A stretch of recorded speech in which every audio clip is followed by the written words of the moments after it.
Hey there everybody, welcome to my channel. Thank you for clicking on the video.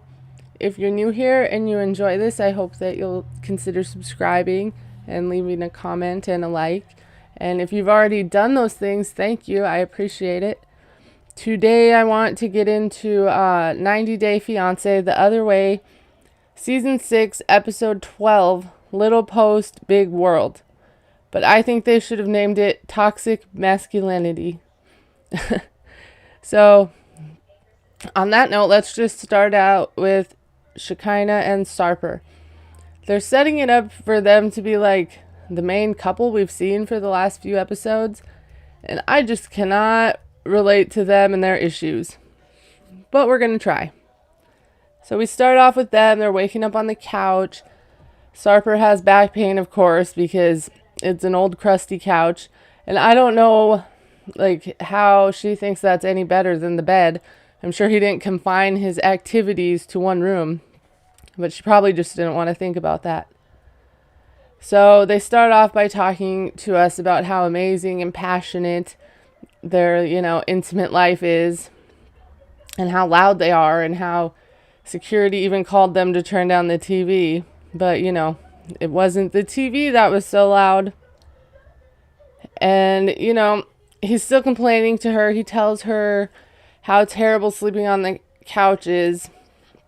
And she's like, well, you should have gotten a new bed, He thought she was joking, but she wasn't. She didn't think that would even be a funny joke. And also she's so disgusted by all the women running through there that she decides to sage the place. She says saging is popular in LA. And when that happened, my eyes started twitching. It's not an LA thing. Anyway, she starts saging him too. That's the new tradition, is to sage the slut out of people, apparently, because we saw that on before the 90 days as well. Then he's like, well, you saged me. Can we sleep in my bed? And he's like, well, you could sleep on me if you want. And then he tells her, no, wait, you're too heavy for that. And then he asks her if she wants him to weigh her, because, she knows her target weight, and it's 128 pounds. And then she tells us, when he asked her about her weight when she was in the U.S., she brushed it off because, he's a personal trainer. And it's a whole other story when she's in Turkey and he's actually weighing her. And now she's wondering if she should be concerned about this. Is it going to become a daily thing? Yikes. So she gets on the scale and she's 132 pounds. So she's 4 pounds off, and that makes her too heavy to sleep on him, I guess. He says that Shekinah likes to be muscular, but he doesn't like muscular women. So he put a target for her, because he knows if she's at that target, she'll have the physique he wants. It's 4 pounds, bro. Honestly. And, it's his job as a trainer to put targets on his clients, and now she's one of his clients, I guess. I hope she's not paying him. So anyway, she goes and gets dressed, and he wants to know what she's wearing, and she shows him her clothes and her options. He tells her the first option's too short, so she finds a longer one. I'm like, why? Why are we watching this? Why is this on my TV? Then he picks out her coat too. She said, she had noticed that he has an eye for all things beautiful when they were staying at a hotel. And he knew that she would look better with lighter hair, longer, and untucked to one side. Oh wait, wrong side. Like mine. She'd look better with my hair, I guess. But she actually loved it, And he tells her, well, she's his dream girl and he wants to make her perfect. And this, to me is disgusting. It's making her sound like she's his clay mold, or a Barbie doll he gets to make his own. And she walks out and he approves of her dress, but not her makeup. He tells her she's too pale and she needs to go add blush. And then she says when he gets too annoying and he controls every detail about what she wears and how she looks. She lets it go and lets him have the little things because there's bigger issues to deal with. And there's a few things that he's supposed to do before she moved there. And since he completely disregarded the thing about the bed, she wants to make sure that he's going to do what he says. So later we see them. He wants her to know her new country, so he takes her to a grand bazaar, has 4,000 stores in it, and he's in heaven. He's like, it's like the original mall and the oldest market in the world. And we're just going to have to take his word for it because I did not Google research that. But I noticed the difference comparing this. Like, he's excited to take her to like the fancy shopping places. And on Before the 90 Days, Nicola was like, let's go to the religious places. And I almost feel like it had the same enthusiasm on this. So they're walking. She sees like all these beautiful lights and lamps. And she wants to take a picture in front of them. And she's like, make sure you kiss me. And, you know, I could see her plan of getting this on social media unfolding. She takes the picture. And don't think I didn't notice that she had him kiss her for this picture in particular. And she says she's going to edit it and post it. And I'm like, edit it? Like, you guys are edited on your own. Like, what do you need to edit? So, he like panics. He tells her not to post it, please.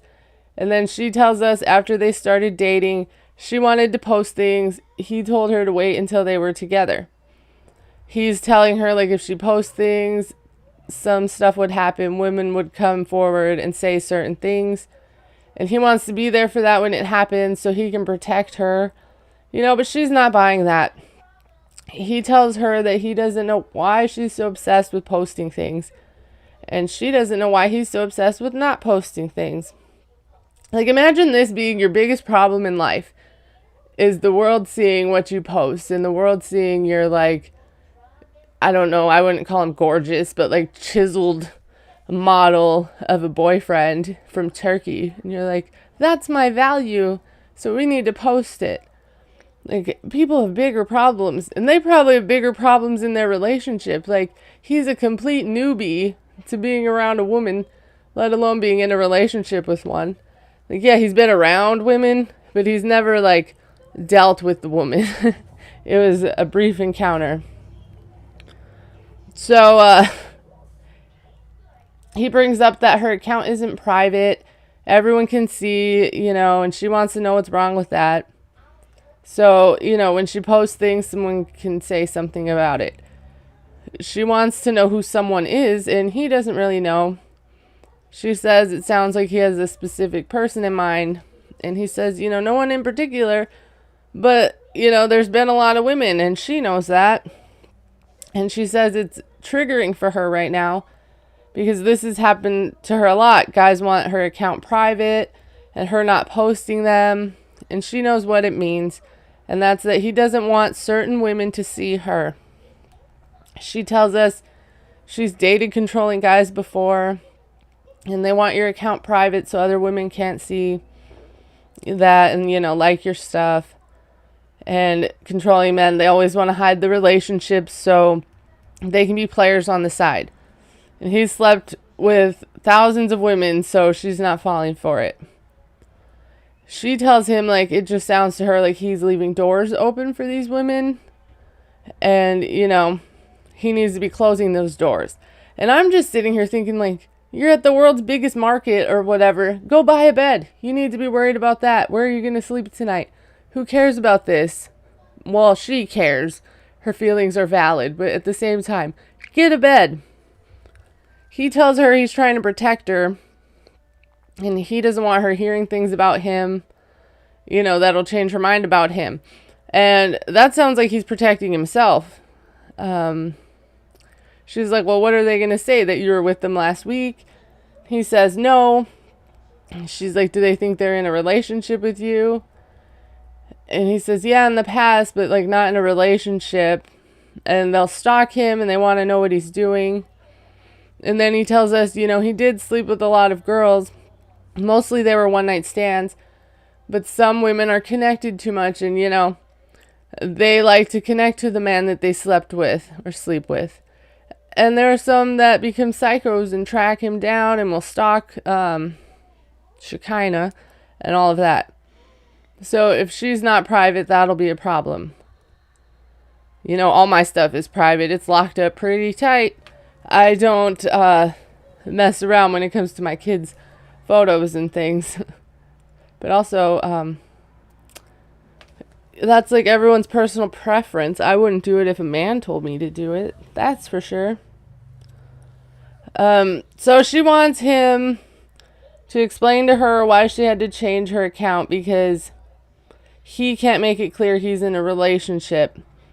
And he needs to post their relationship because this just isn't okay.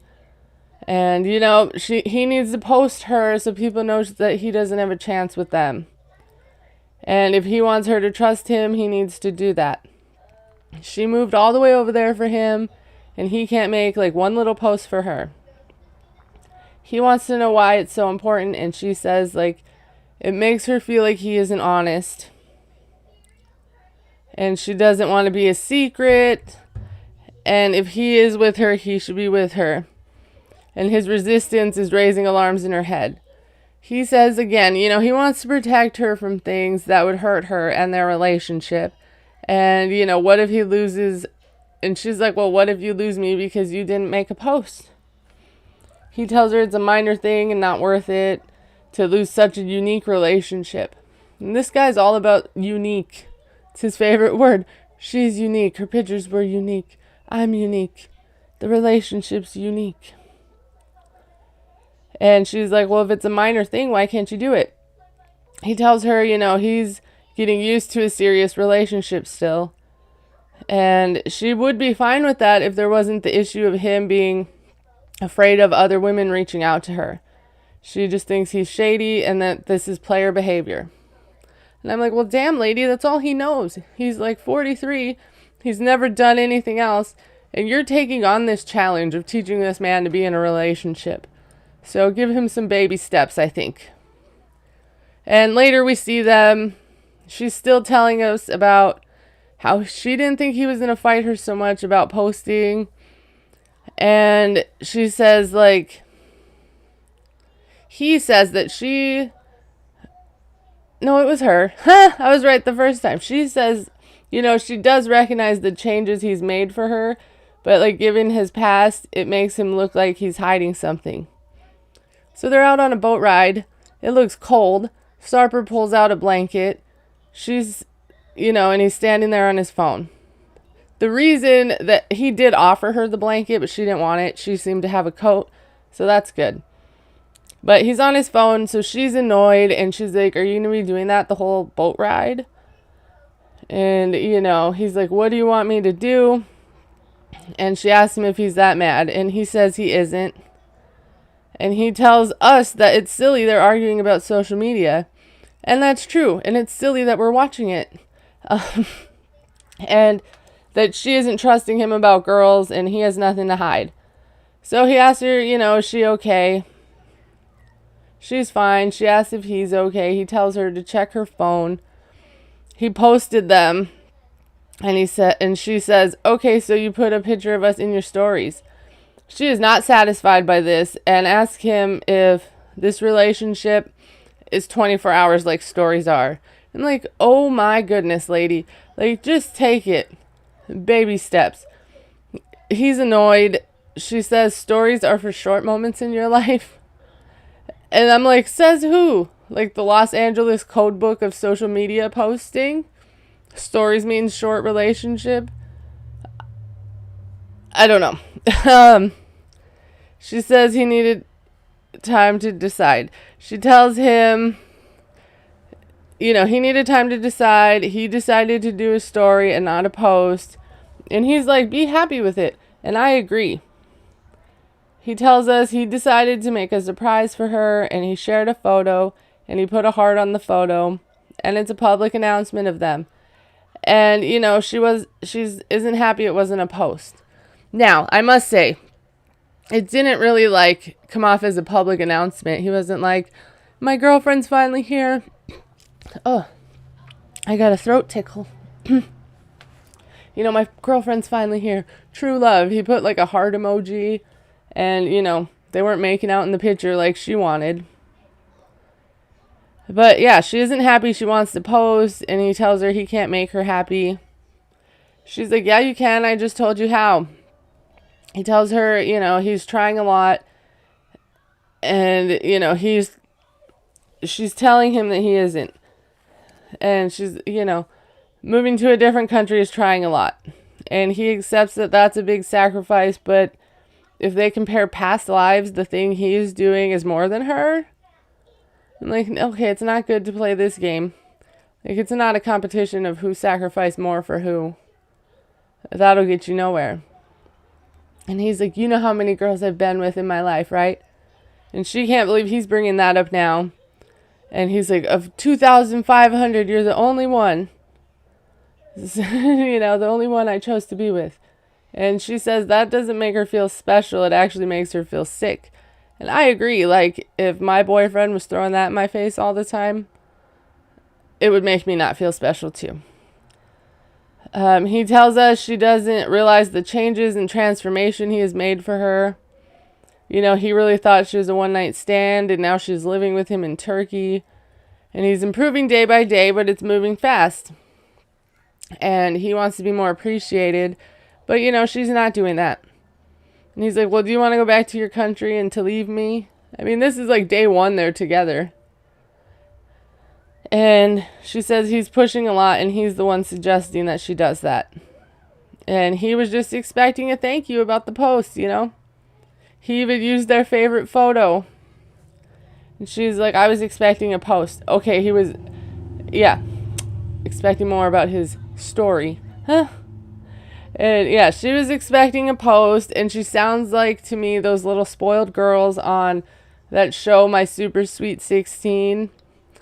Like, way back when I was a teenager. And, they would really want this new car. Like, I want a Rolls Royce. Or I want, a Range Rover. It was big back then. I want a Range Rover. And then they get, the wrong color Range Rover for their birthday. Huge meltdown. Huge. This is what it reminds me of. Like a spoiled brat. Because when I got my first car, I bought it myself. And I didn't care about the paint job. So anyway, she's standing there. She's saying her friends and family told her to look out for red flags. And he is totally looking like one. He's even wrapped in a red blanket blowing in the wind. So the sign couldn't be more clear. But, she's going to ignore the sign anyway. And she's like, he can't do this one small thing for me after she moved for him. Then he isn't ready to commit. And, he did just show how, he showed an example of how you need to express expectations.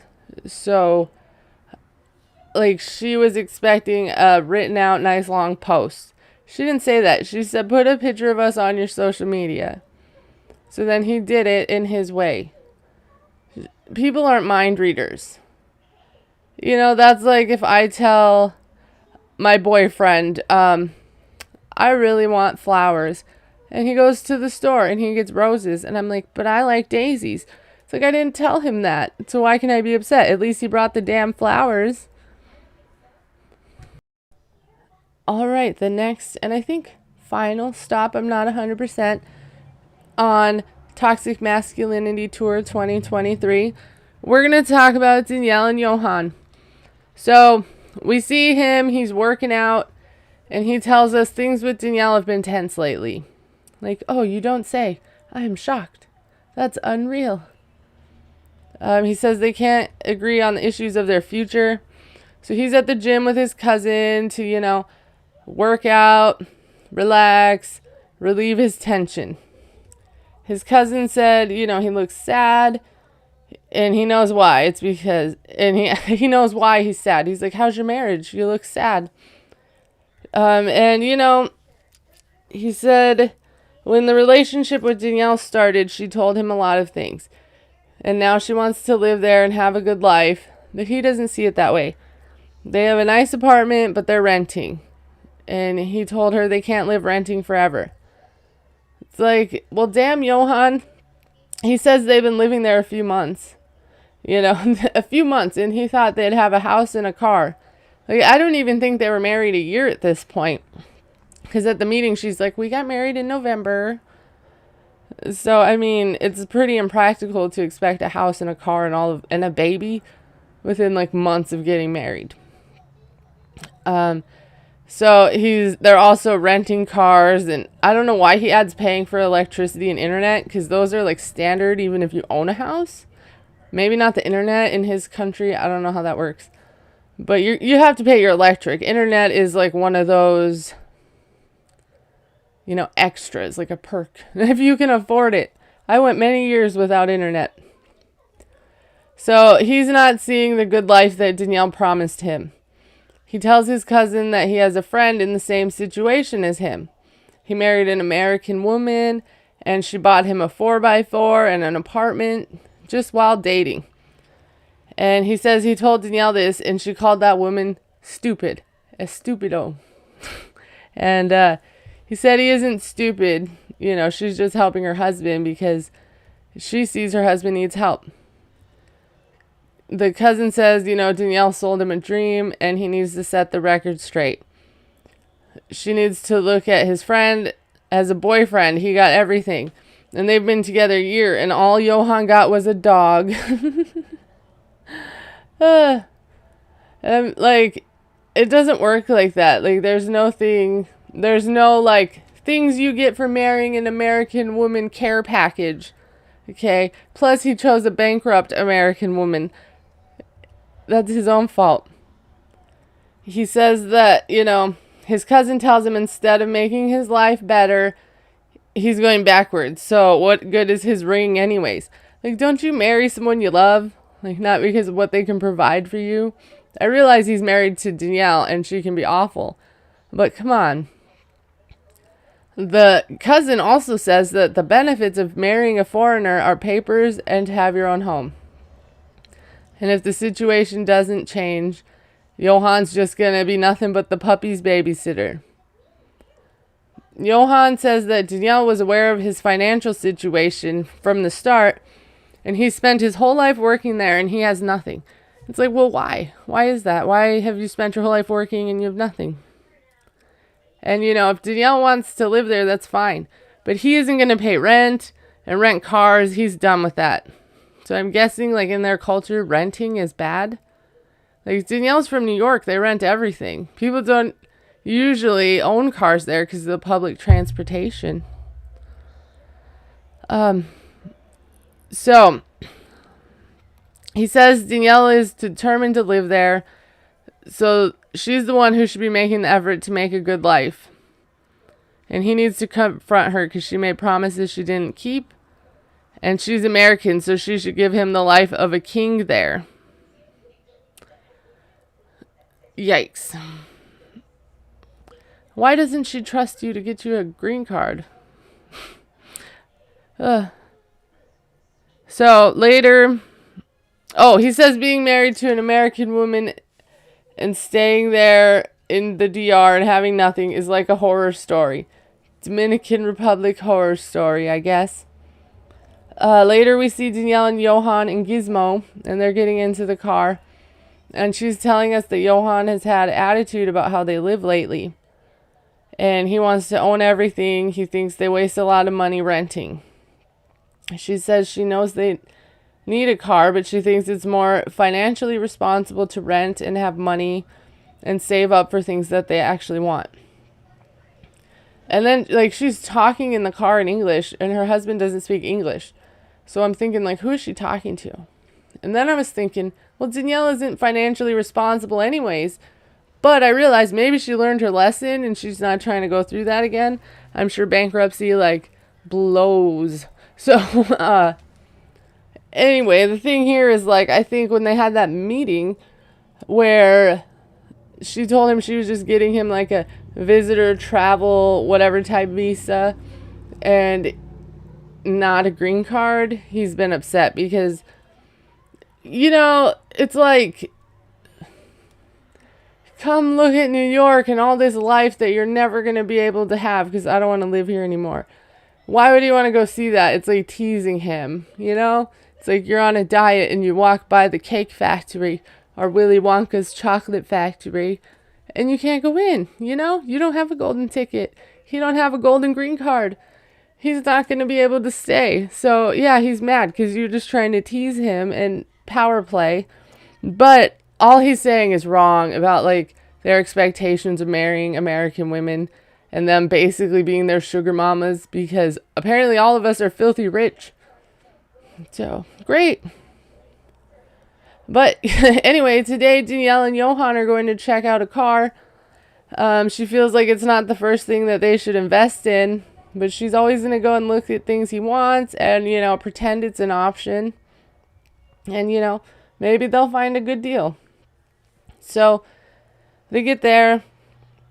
We find out that the guy sold the car Johan was interested in, but, you know, he has more to show him. And they all look real new, too. And, you know, Danielle gets in one of the cars, sits down. She's holding that dog that likes to pee on her lap in, like, this brand new car. She's brave. But they tell her the car is $29,000. Ouch. $29,000. And Johan's like, everything's expensive to you. Johan, do you know how much $29,000 is? Part of me thinks he grew up so poor with no money that he doesn't value money at all. Like he said, he worked his whole life. He's got nothing. Because he didn't learn to, like, invest it or save it. And maybe that's not his fault. But to just think, like, money has no limit. There's no cap. Like, you can't buy a couple $1,000 car, maybe. You know, you don't need a $30,000 car. So she's like, I bought a BMW for 30 grand.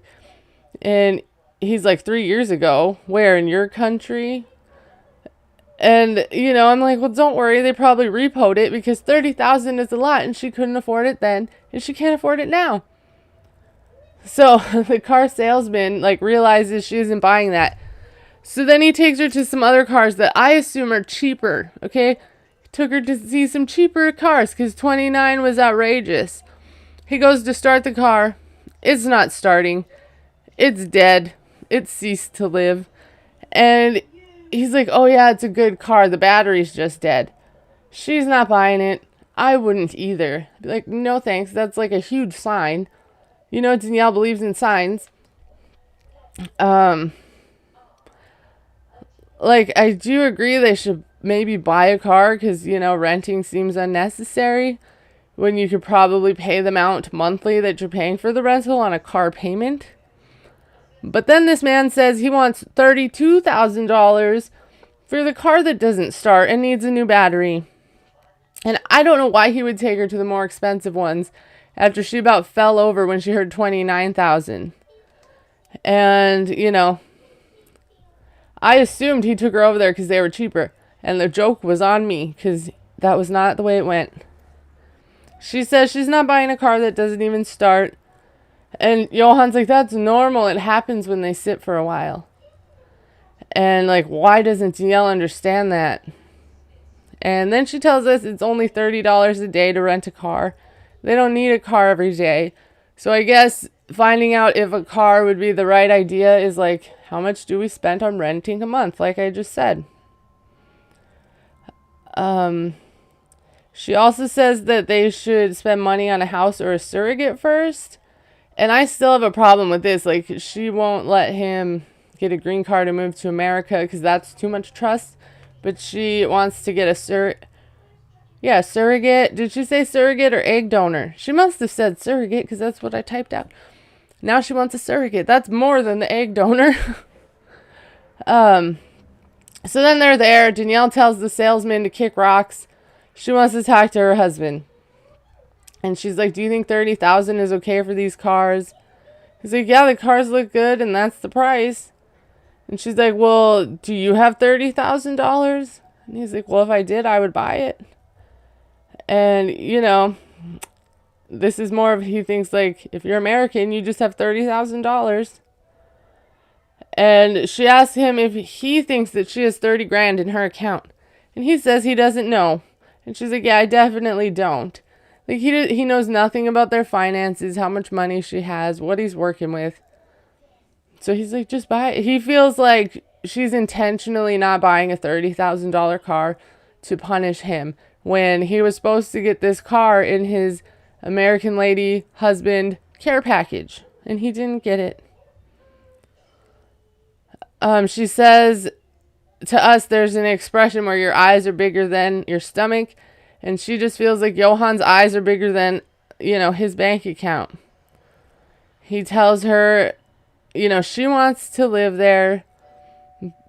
And, she wants to live there, but also live her life renting things.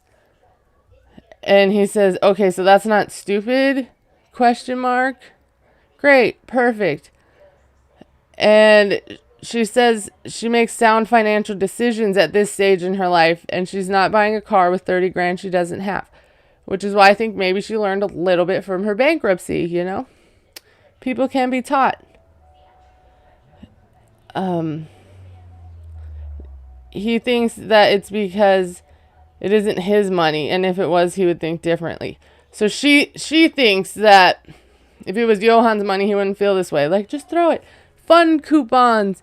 Do you guys remember that movie, Wolf of Wall Street? That's what Johan thinks Danielle does in New York. Fun coupons. And she's throwing the 100 bills at people off her yacht or something. That's what Johan thinks. She also says, Johan doesn't want to pay for lights. He turns all the lights off. He doesn't want the AC on because he doesn't want to pay for it. And he's like, well, you're the American who wants to live here. So she has to pay for all of it. He doesn't have to work or pay.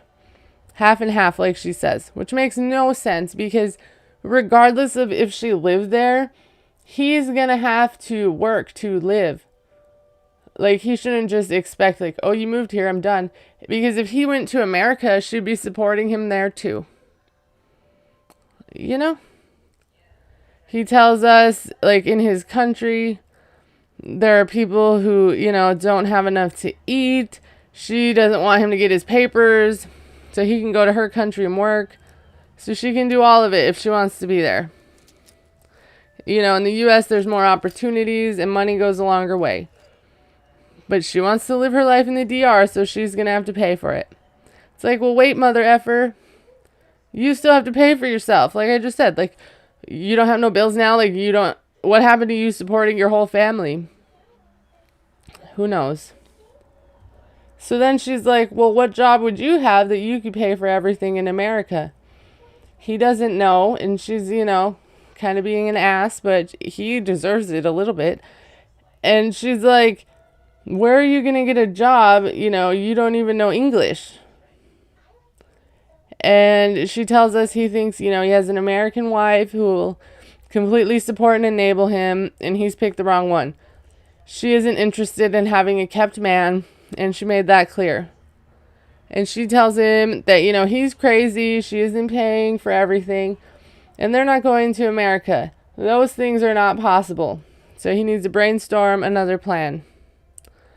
So, unfortunately, all the jokes and hatred aside, I don't feel like Danielle is wrong here. She was wrong in the beginning when she, bait and switched him into, we'll get married and I'll take you to America. Oops, I changed my mind. We're going to stay here. But him saying, he's entitled to all of these things because she's American is messed up to me. I don't think anyone deserves that. Even Danielle. Ugh. Oh, God. I said it. I got it out, you guys. Yikes. All right, guys, let's talk about Kenny and Armando. This one is tissue optional, depending on how sensitive you are. They are packing up to head home after their 6 weeks in Mexico City. And Armando says he's surprised, how fast it went, and they just had a lot of fun, and he enjoyed himself. And when they were planning on going there, he was scared, thinking it's going to be dangerous everywhere. And he was pleasantly surprised that he felt safe in the places they were. And Armando seems a little sad to be leaving. And he tells Kenny that he liked it. And he says that he has to step out of his closed little world and give it a chance. And it was a good trial, and now he wants to move there. So Kenny says his plan of the trial worked, and after Hannah finishes her school year, they're going to move. And, Armando's like, I never dreamed in my life I would move to Mexico City. And Kenny's like, yeah, I didn't think I'd move to Mexico either. Haha, and they laugh. And he says, the things you do for love. And I think he was quoting Jamie Lannister. I hope he was. That'd be a lot cooler. So then they're still in the car 3 hours later. Kenny brings up the video call that he had with his daughter, Taylor, and how he brought up the surrogacy and he was leaning towards no. And Armando tells us he knows the idea of the surrogacy is harder for Kenny because, he already has grandkids and he's past the stage in life where he would normally have kids. And Armando understands that, but he would love to have a child with him. And if it's a no, he just wants to know, so he doesn't have hope anymore. So Armando asks him if he changed his thoughts about the surrogacy. And Kenny says he had an epiphany about it. And, if he wasn't the age he is, he would 100% do it. And they probably would already have a kid. So his epiphany is why should he say no? Because he wants to do it way deep down in his heart. And he just can't let his age stop him. I didn't see that coming.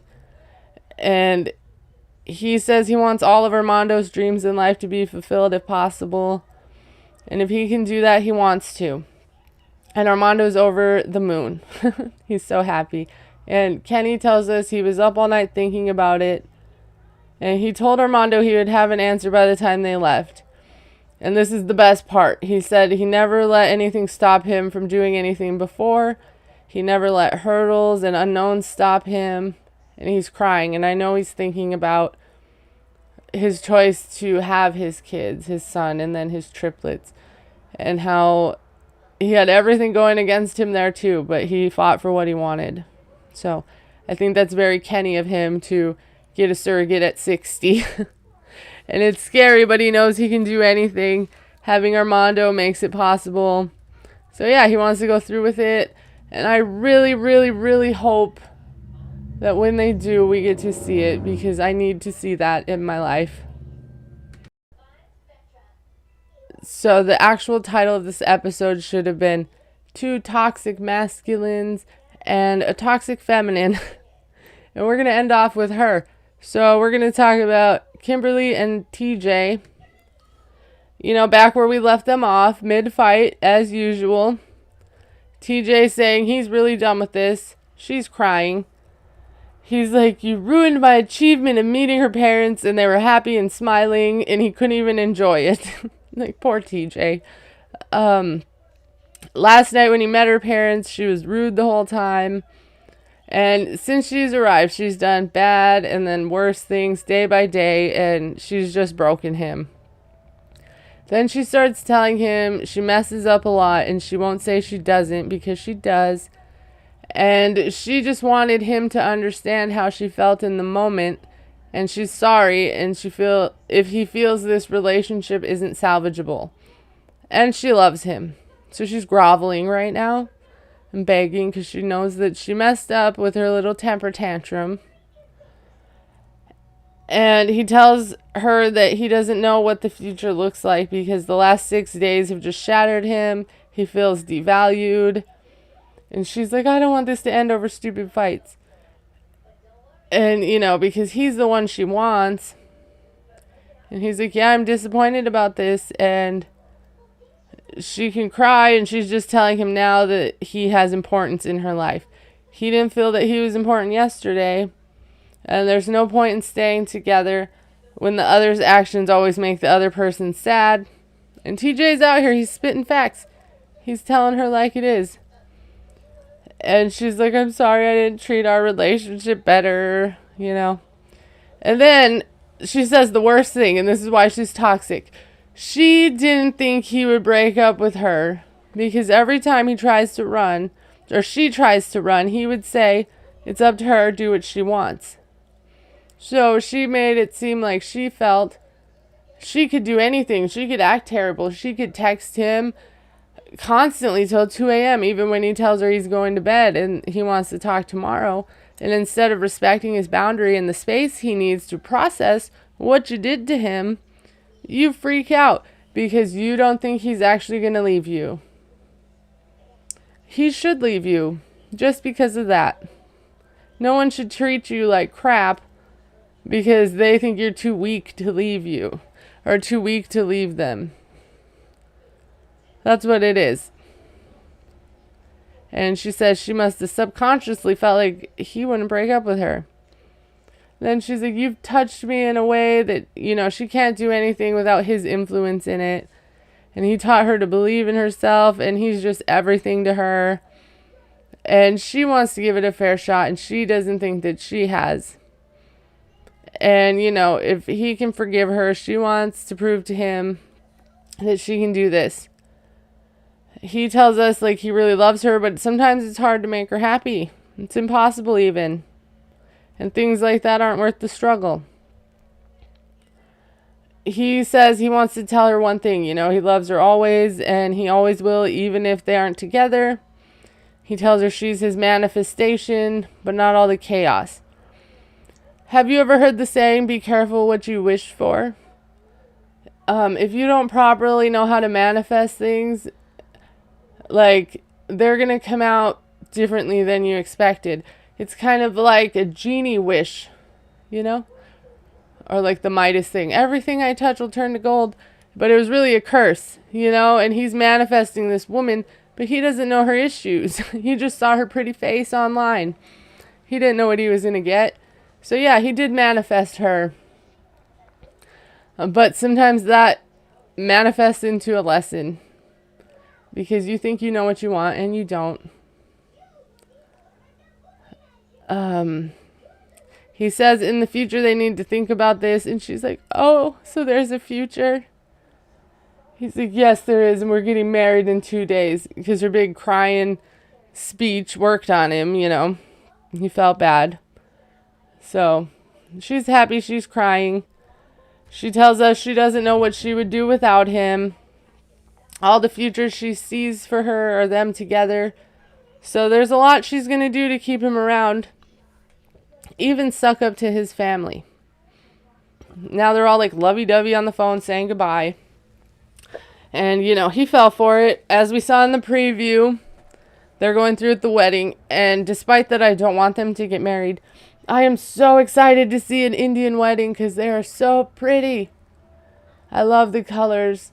It's beautiful, and I can't wait to finally get to see one on this show. I loved Sumit and Jenny's, even though it was little. This is going to be a grand extravaganza, and I'm here for it. Of course, it's probably going to completely fall apart after that. So, yeah. That was this week. I feel like Kim was just manipulating. She was desperate. She knows better. She knows that she's been treating him terribly and like a spoiled brat. But she didn't think that he would have the balls to leave her. And he does. So I don't see them lasting very long. Not even to the tell-all. Also, they sent Shekinah and Sarper in here halfway through the season to save it? Because Kristen and Julio are gone. I don't know who else ain't going to make it. It's can we actually get some real couples that are going to last the whole season? Because I don't feel like Shekinah and Sarper are going to last either. How could they? I mean, it's if they were going to last, they would have been here the whole time. So, I don't know. It just seemed like a lot of toxic. It was pretty short. Not a whole lot went on. But that preview for the rest of the season, it's beautiful. It looks cringy and like a dumpster fire. So I'm excited. Also, the next week clips are always so good. And then it turns out not to be what they made it look like anyway. So there's that. Anyway, I hope you guys have a good day or night or morning, wherever you are. And, take a breath. Good breaths. See, I'm real tired. I've been averaging about 4 hours of sleep a night. because I am a child of the night and I have extreme anxiety and I can't sleep at night. But then no matter what, I have to get up at 6 a.m. and get these kids to school and, rotate them out and off and on the bus all day and everything. So Mama's tired over here. I almost fell asleep right before I did this, and I was like, no, I must record. So anyways, thanks for sticking around and listening to me. I hope you guys have a good day. Don't forget to take deep breaths. And, winter is coming, so go buy some lotion. Things are going to get dry. I'll talk to you guys later. Bye.